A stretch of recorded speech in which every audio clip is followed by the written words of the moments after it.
तो सभी को जय जिनेन्द्र।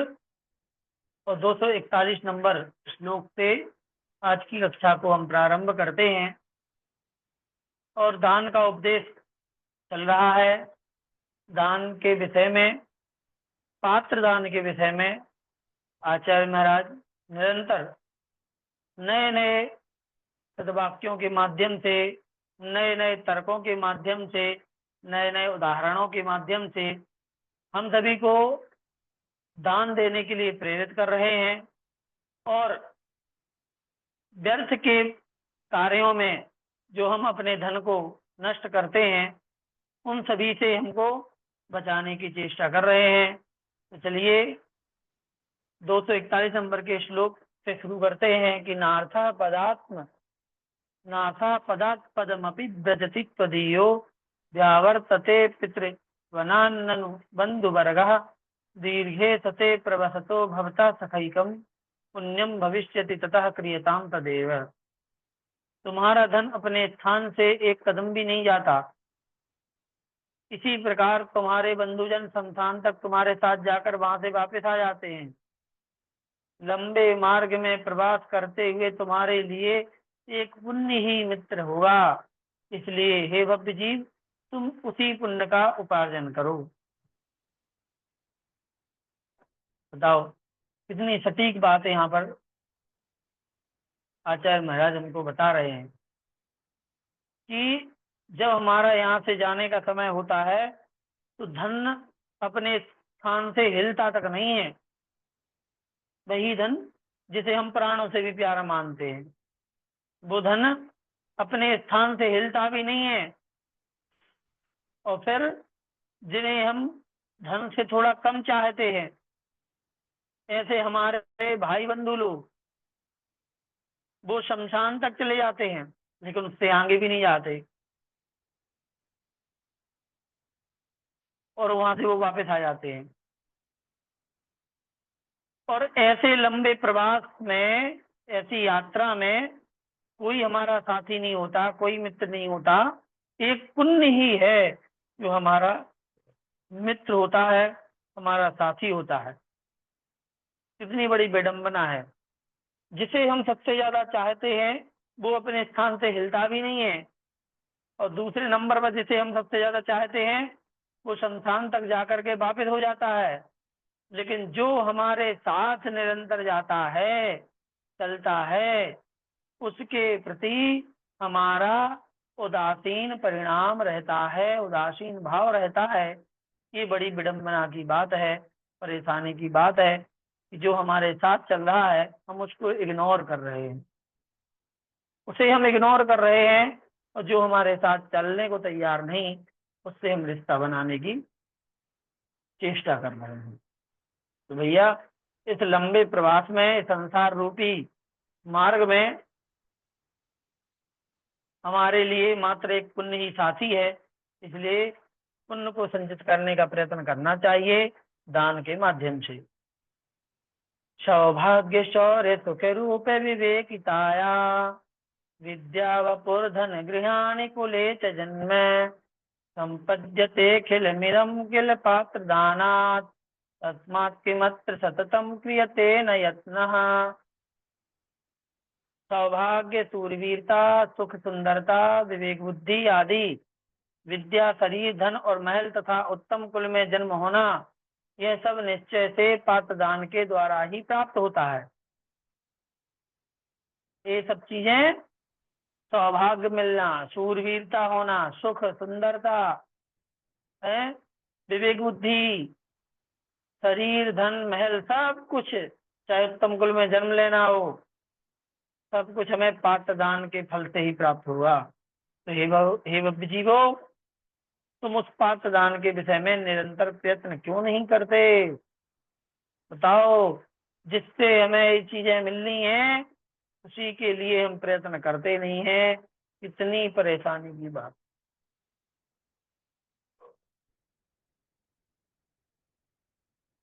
कितनी बड़ी विडंबना है।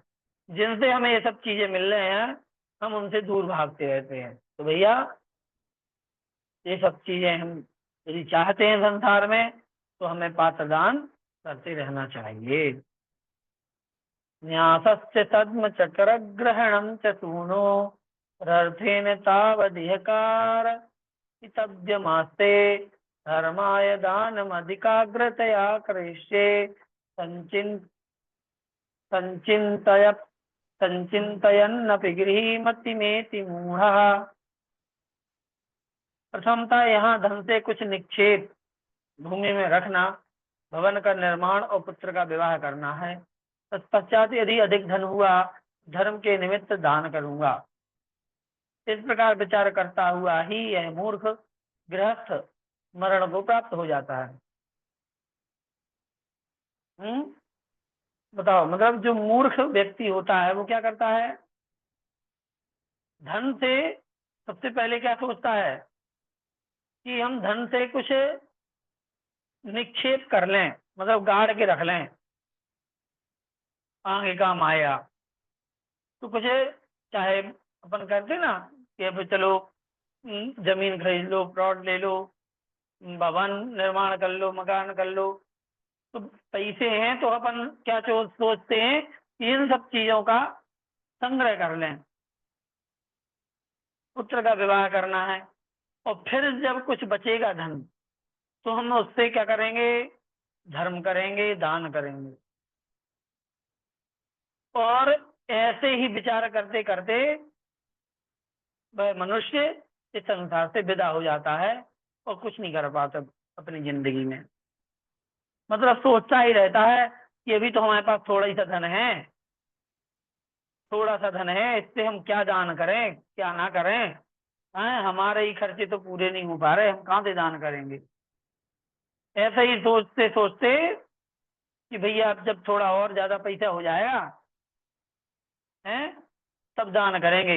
अभी तो हमें मकान बनवाना है, अभी तो बेटे की शादी करना है, अभी तो ये करना है, वो करना है, इसलिए पैसे चाहिए हमारे लिए। और जब ये सब चीजें हो जाती हैं तब तक व्यक्ति का मरण हो जाता है और जिंदगी में कुछ नहीं कर पाता। इसलिए यदि हमारे पास जीवन है और धन है तो उसका जितना हो सके सदुपयोग करके पात्र दान में लगाना चाहिए। किम जीवितेन कृपणस्य नरस्य लोके निर्भोग दान धन बंधन बद्ध मूते तस्मात् वरम बलि भृगुन्नत भूरि बाग्भिर जाहूत काक कुल के बलिम सभुंक्ते। लोक में जिस कंजूस मनुष्य का शरीर भोग और दान से रहित ऐसे धन रूपी बंधन से बना हुआ है। क्या कहा है? लोक में जिस कंजूस मनुष्य का शरीर भोग और दान से रहित है, न तो वो भोग ना तो वह भोग पा रहा है न दान कर पा रहा है, ऐसा कंजूस व्यक्ति धन रूपी बंधन से बना है। मतलब वो धन नहीं है, वो धन उसका बंधन है, उस सोने की बेड़ी है उसके लिए, कि है तो सोने की लेकिन अब सिर्फ बांधने का काम कर रही है।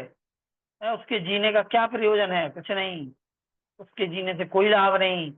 उसकी अपेक्षा तो वह कौआ ही अच्छा है जो उन्नत बहुत वचनों के द्वारा मतलब काव काव की जो तेज आवाज निकालता है, तेज आवाज से अन्य कौओं के समूह को बुलाकर ही बलि अर्थात श्राद्ध में अर्पित द्रव्य को खाता है। बलि में बलि चढ़ाते समय जो लोग बलि चढ़ा देते हैं। अब बलि बलि का मतलब सिर्फ यही नहीं समझना कि कोई जानवर को पशु को मार करके। बलि का मतलब होता है द्रव्य जो पूजन में चढ़ाई जाए उसको कहते हैं बलि। ठीक है। अब वो कुछ भी हो सकता है, वो अन्न फल फूल भी हो सकते हैं और जीव जंतु पशु भी हो सकता है। इसलिए अब चूंकि बलि शब्द जो है वो पशुओं को मारने के ही अर्थ में अब रूढ़ हो चुका है। इसलिए जब भी कभी यदि कोई कहे कि बलि, तो फिर अपने दिमाग में वही इमेज बन जाती है कि किसी देवता के आगे किसी पशु को क्या करेंगे, मार रहे हैं, काट रहे हैं, उसी का नाम बलि हो जाता है। तो अपने दिमाग में यही इमेज बनती है, क्योंकि ये अर्थ रूढ़ हो गया है। लेकिन ना, बलि का अर्थ पूजा की सामग्री को कहा जाता है जो चढ़ाई जाती है, वो कुछ भी हो सकती है। ठीक है। तो अब यहाँ पर जब यज्ञ आदि में बलि, अब चाहे आप उसको पशु की बलि मान लो, कि वो कौआ शब्द का प्रयोग किया है यहाँ पे, तो आप पशुओं की बलि भी मान सकते हैं, क्योंकि कौआ तो मांस भी खाता है, और रोटी अन्न रख दो तो वो भी खाता है, दोनों ही खाता है। तो कुछ भी मान लो, नहीं। तो बलि में जो द्रव्य चढ़ाई गई है, उसको कोई कौआ जो होता है वो अकेला नहीं खाता, वो काव काव करके दूसरे कौओं को आवाज देता है, तब आ जाते हैं, तब खाते हैं वो लोग, है ना। मतलब वो भी दूसरे का हित देखता है, अकेले नहीं देखता अपना हित। ये समझने की बात है यहाँ पे। इसी प्रकार से हमारे पास ही धन संपत्ति है, तो हम अकेले ही उसको भोग लें, अकेले ही, क्योंकि हमने कमाया है, और दान ना करें, ये भी गलत बात है। औदार्य युक्त जनहस्त परंपराप्त व्यावर्तन व्यावर्तन प्रसृत खेद मराति घिन्ना अर्थागता कृपण गेयम अनंत सौख्य पूर्णा एवा निसमबाध मतिस्पंती। दानी पुरुषों के हाथों द्वारा परंपरा से प्राप्त हुए जाने आने के विपुल खेत के भार से मानो अत्यंत व्याकुल होकर भी वह धन कंजूस मनुष्य के घर को पाकर अनंत सुख से परिपूर्ण होता हुआ निरंतर निर्बाध रूप से होता है। अब विशेषार्थी पढ़ लेते हैं, उसी को समझा देंगे। जैसे कि दानी जन प्राप्त धन का उपयोग पात्रदान में किया करते हैं। जो दानी होते हैं वो धन का इस्तेमाल काय में करते हैं, दान करने में। इसीलिए पात्र दान जनित पुण्य के निमित्त से वह उन्हें बार बार प्राप्त होता है। अब देखो, वही है, साइकिल चलती रहती है पूरी, कि उसके पास धन है तो धन का दान दे दिया, दान से पुण्य संचित हुआ, तो आगे जाके फिर से धन मिल जाएगा, धन मिल जाएगा तो फिर से दान दे देगा, फिर से दान दे देगा तो फिर से पुण्य संचित होगा, और आगामी काल में फिर से। तो ये चक्र उसका कंटिन्यू चलता रहता है। और इसके विपरीत जो कंजूस मनुष्य होता है, वह पूर्व पुण्य से प्राप्त हुए उस धन का उपयोग ना तो पात्रदान में करता है, और ना निज के उपभोग में भी करता है। वह केवल उसका संरक्षण करता है, केवल सुरक्षा कर रहा है, पहरा दे रहा है, पहरेदार बन करके। इस पर ग्रंथकार उत्प्रेक्षा करते हैं कि वह धन यह सोच करके ही मानो कि मुझे दानी जनों के यहाँ बार बार जाने आने का असीम कष्ट सहना पड़ता है, कंजूस मनुष्य के घर में आ गया, यहाँ आकर वह बार बार होने वाले गमनागमन के कष्ट से बचकर निश्चिंत सोता है। मतलब उत्प्रेक्षा कर रहे हैं कि वह जो कंजूस व्यक्ति का धन ऐसा है कि मानो वह परेशान होकर के कंजूस के घर पे आ गया है। क्योंकि दानी व्यक्ति के यहाँ जाता है तो वो दे देता है किसी को, फिर वो किसी और को दान दे देता है, वो किसी और को दान दे देता है, तो वो आने जाने गमनागमन करने से वो थक चुका है। तो अब उसने क्या किया, उसने कंजूस के घर पे जाके डेरा डाल दिया है, उसके जगह उसकी तिजोरी में जाके घर बना करके और आराम से सो रहा है। उसे पता है कि ये कंजूस है, ये ना तो खुद खाएगा और ना किसी दूसरे को देगा, इसलिए आराम से तिजोरी में बैठ के सो आराम से, है ना। कितना बढ़िया उदाहरण दिया है आचार्य महाराज ने। हाँ? तो भैया, दातारों का मजा इसी में, प्रवचन के समय कभी कभी सुनाते हैं कि दातारों का मजा इसी में, खाने और खिलाने में, और कंजूसों का मजा इसी में, जोड़ जोड़ मर जाने में, है कि नहीं। तो दोनों का अपना अपना मजा है, कंजूसों का अपना मजा है, और दानियों का अपना मजा है। उत्कृष्ट पात्र मनगार मणुव्रताढ्यम मध्यम व्रतेन रहितम सुदृशम जगन्यम निर्दर्शनम व्रत निकाय युतम कुपात्रम युग्मोज्जितम नरम पात्रमिदं च विद्धि। गृह से रहित मनो मुनि को उत्तम पात्र, अणुव्रतों से युक्त श्रावक को मध्यम पात्र और अवेद सम्यक दृष्टि को जघन्य पात्र। ये पहले भी बता चुके हैं आप लोगों को कि जो पात्र को 3 कैटेगरी में बांटा जाता है। सबसे पहले तो पात्र ही 3 प्रकार के होते हैं, सुपात्र, कुपात्र और अपात्र।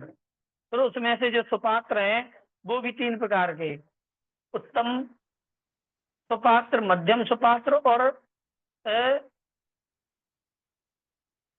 जघन्य।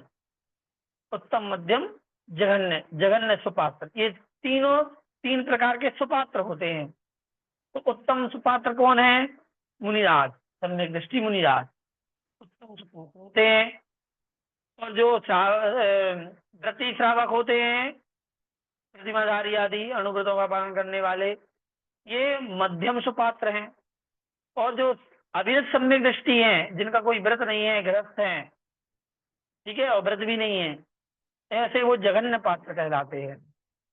इसके अलावा यदि ये तीनों सम्यक दर्शन से रहित हो जाएं, चाहे मुनि हो, चाहे अणुव्रती हो, चाहे गृहस्थ हो, यदि ये मिथ्या दृष्टि है तीनों, तो ये तीनों ही कुपात्र कहलाएंगे। ठीक है।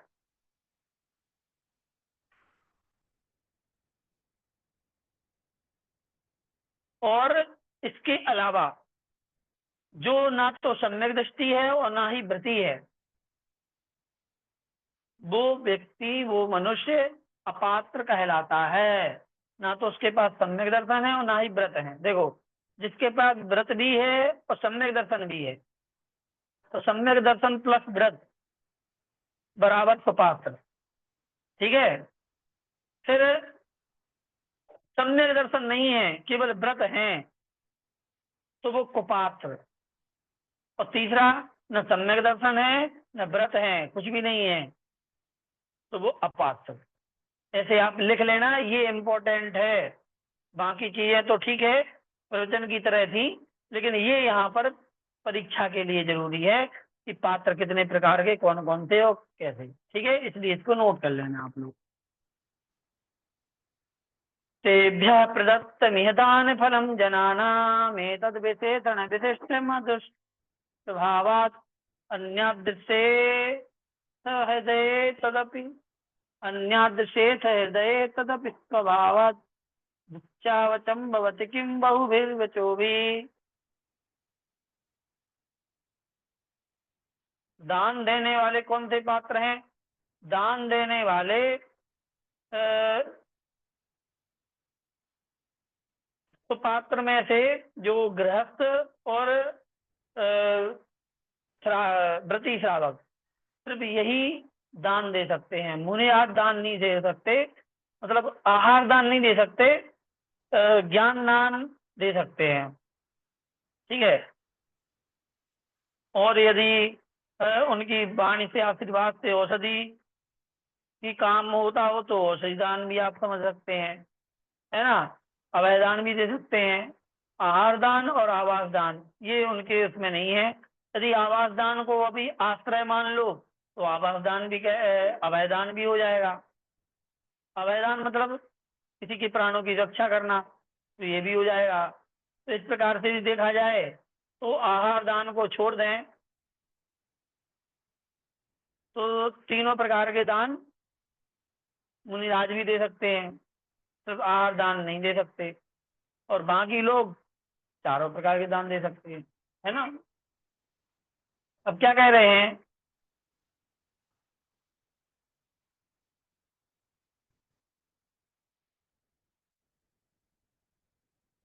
पूजा जी पूछ रही हैं कि अपने आप को सम्यक दृष्टिमान है क्या नहीं। हम्म,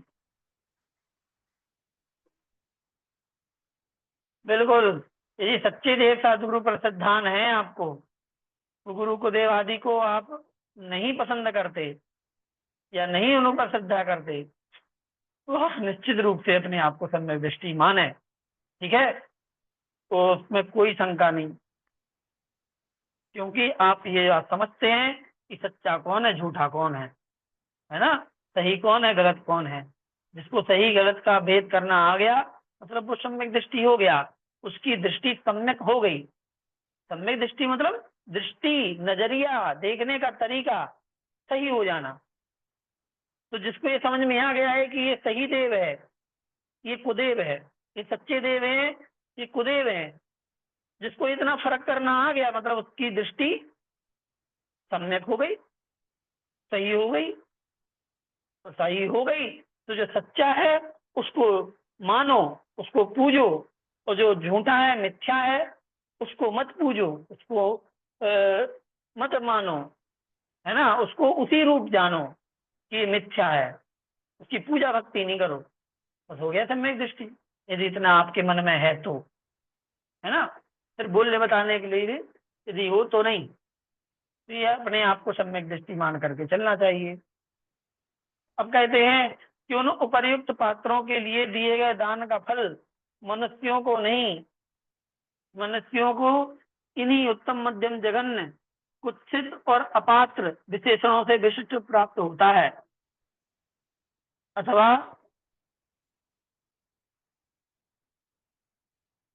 बहुत से क्या कहना, कहने से क्या है, अन्य प्रकार के अर्थात दूषित हृदय में भी दान का फल स्वभाव से अनेक प्रकार का प्राप्त होता है।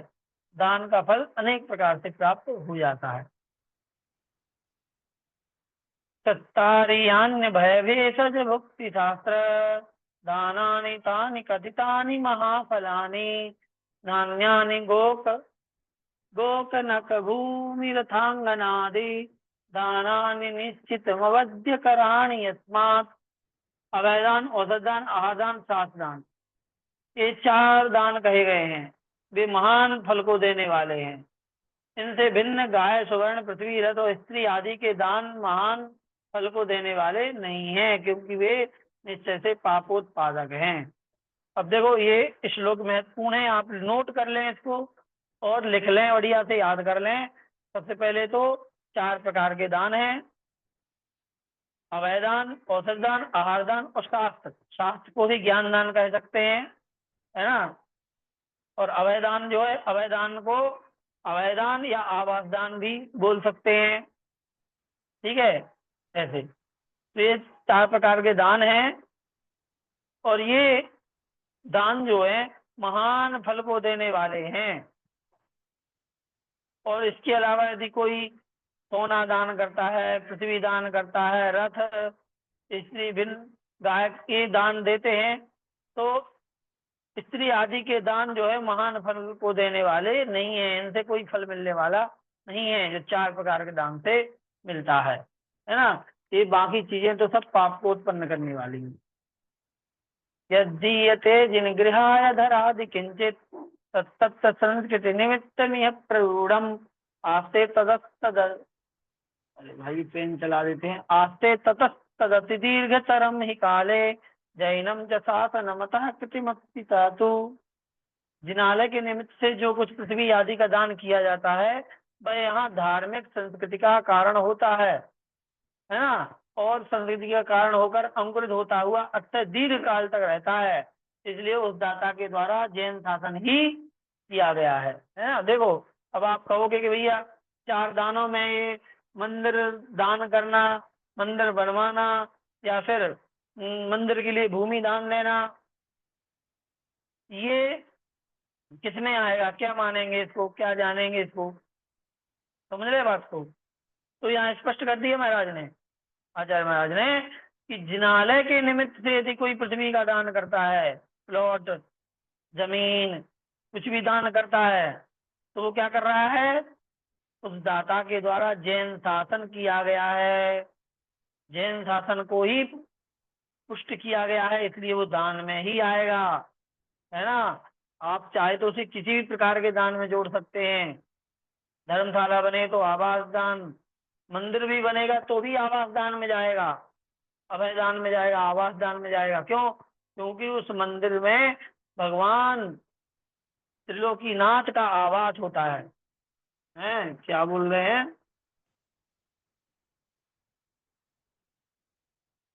हाँ, ममता जी बोल रही हैं कि मेरे अंदर ये सवाल आया था, इसीलिए तो हमने आपको जवाब दे दिया।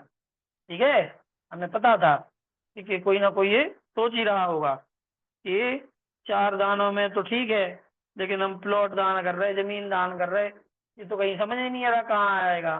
तो ये आप मान के चलिए कि आप त्रिलोकीनाथ को आवास दे रहे हैं, है ना। यदि किसी ने मंदिर के लिए जमीन दी या फिर उस जमीन पर मंदिर का निर्माण कराया है, तो त्रिलोकीनाथ को आवास दिया है, साथ में लाखों जब तक मंदिर रहेगा तब तक प्रतिदिन जो भक्त आ रहे हैं उनके दर्शन पूजन के लिए, उन सबके लिए भी आवास दिया जा रहा है। इसलिए उसके जैसा पुण्य तो किसी को हो ही नहीं सकता। दान प्रकाशन मन, दान प्रकाशन मसोभन कर्म कार्य, कार्पण्य पूर्ण हृदयाय न रोचते हृदय, दोषोज्झितं सकल लोक सुख प्रदायी, तेजो रवेर विसदा हत कौशिकाय। जो निर्दोष दान का प्रकाश, समस्त दोष, समस्त लोगों को सुख देने वाला है, वह पाप कर्म की कार्यभूत कृपणता से परिपूर्ण हृदय वाले प्राणी कंजूस मनुष्य के लिए कभी नहीं रुचता।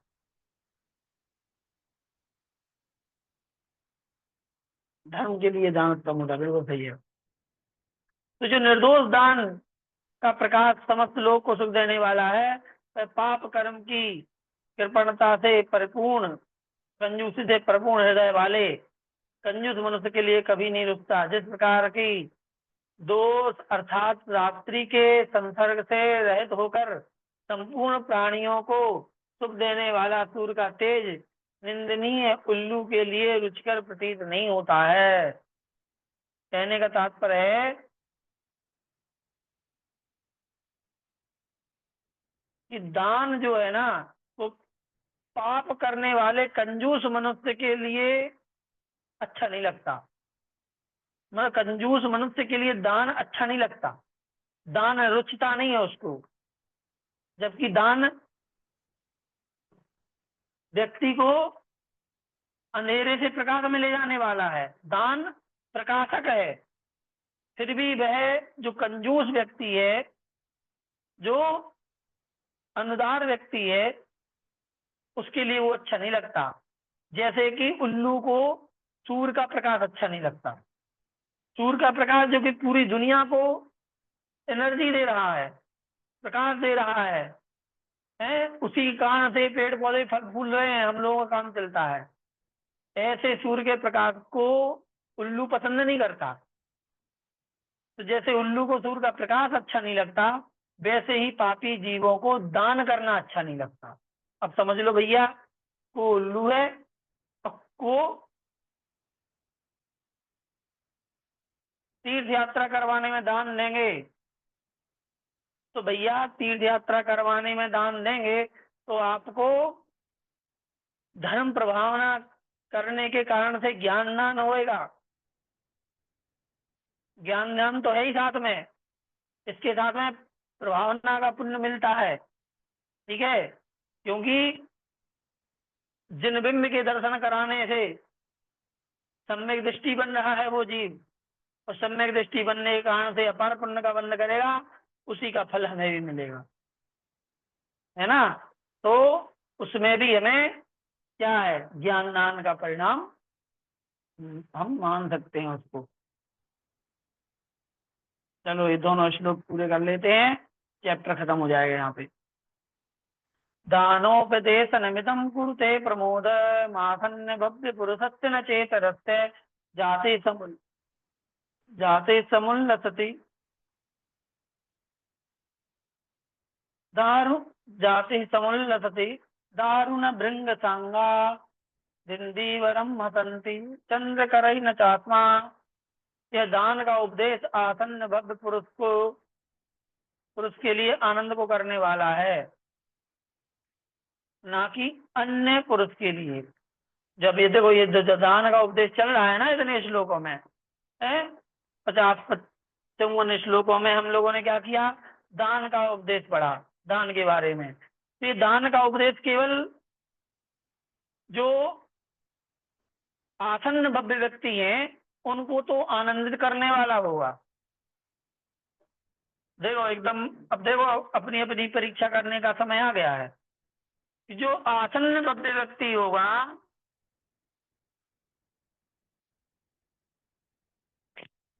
क्या पूछा जा रहा है? दान कमिश्यू होने पर देने वाले को दोष होता है क्या? दान कमिश्यू, कमिश्यू क्या लिखा है मैं समझ में नहीं आ रहा है शब्द, अभी पूछ लेना बाद में। तो देखो, तो दान का उपदेश केवल आसन्न भव्य जीव को तो रुचेगा, अच्छा लगेगा, लेकिन जो आसन्न भव्य नहीं है, मिथ्या दृष्टि है या फिर अभव्य है, उसको ये दान का उपदेश ना रुचेगा ही नहीं। वो जब दान की चर्चा होगी तो भाग जाएगा कि कहीं ऐसा ना हो कि हमें दान देना पड़ जाए, है ना। तो वो इसका मतलब है कि यदि किसी के अंदर ऐसी प्रवृत्ति आ रही है कि इसको दान का उपदेश अच्छा ही नहीं लग रहा है, इसका मतलब है कि वो आसन्न भव्य है ही नहीं, हो सकता है कि अभव्य हो, है ना। इसलिए अपनी अपनी परीक्षा करते रहना, दान के उपदेश को सुनना और दान करते रहना, है ना। ठीक है, क्योंकि भ्रमरों के संसर्ग से मालती पुष्प शोभा को प्राप्त होता है, किंतु उनके संसर्ग से काष्ठ शोभा को प्राप्त नहीं होता। इसी प्रकार चंद्र किरणों के द्वारा श्वेत कमल प्रफुल्लित होता है, किंतु पत्थर प्रफुल्लित नहीं होता। सही बात है, हैं? भौरों के संसर्ग से मालती का पुष्प जो है वो शोभायमान होता है, लेकिन वही भ्रमर यदि लकड़ी के ऊपर बैठ जाए तो वो लकड़ी से शोभित नहीं होती है। आसन्न भव्य का सरल, आसन्न भव्य का मतलब होता है जो जल्दी ही मोक्ष जाने वाले हैं। 2, 4, 6, 8, 10, 15, 20, मतलब गिनती के भवों में वो मोक्ष जाने वाले हैं, उन्होंने कहते हैं आसन्न भव। और इसी प्रकार से चंद्रमा की जो किरणें हैं वे श्वेत कमल को विकसित करती हैं, लेकिन पत्थर को नहीं विकसित करती, उसको नहीं खिलाती हैं, उससे कोई फर्क नहीं पड़ता। उसी प्रकार से दान जो है वो दान निकट भव्य जीव जो होता है ना, उसी को खुशी देते हैं, बाकी को तो लगेगा कि भैया कहाँ से कहाँ दान की बात कर दी। रत्नत्रयावरणमी वर्णवीर मुनीन्द्र पाद पद्मद्वय द्वयस्मरण संजनति प्रभाव श्री पद्म नंदी मुनिराश्रित युग्म दान पंचाशतम ललित वर्ण चयम चकार। रत्नत्रय रूप आवरण से विभूषित श्री वीर नंदी मुनिराज के वह चरण कमलों के स्मरण से उत्पन्न हुए प्रभाव को धारण करने वाले श्री पद्म नंदी मुनि ने ललित वर्णों के समूह से संयुक्त इस दो अधिक दान 50 अर्थात 52 पद्यों वाले दान प्रकरण को किया है। ठीक है, यहाँ पर अंतिम में ये बताया गया है कि आचार्य पद्मनंदी कौन थे? वीर नंदी, ये शिष्य आचार्य वीर नंदी, उनके शिष्य पद्मनंदी। ठीक है, उन्होंने ये दान का उपदेश 54 श्लोकों के माध्यम से किया है। ठीक है, चलिए आज की कक्षा को यही समाप्त करते हैं। जय जिनेन्द्र। आप लोग जिनवाणी स्तुति कर सकते हैं।